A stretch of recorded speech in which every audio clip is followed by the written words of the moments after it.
May bago naman akong nabili sa TikTok, racing ignition coil. So try natin mamaya isalpa kung hindi ba ito piki. Gaya ng dati nang binili ako ng CDI, piki pala.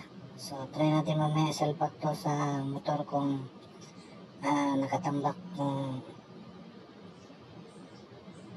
legit ba ito. So try natin mga kamoto. Ito na, dalawa to. So sa halagang 203.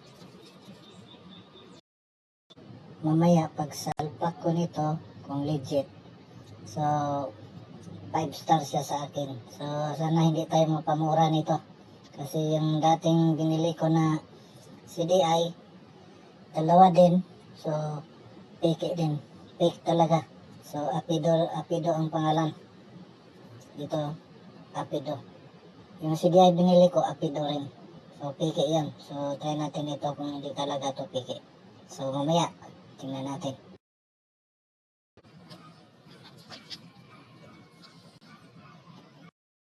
Guys, salpak na natin ang Apido yung binili ko sa Shopee. Tingnan natin kung legit ba.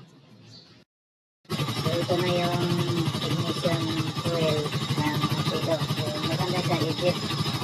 Maganda yung kurente niya, bigay.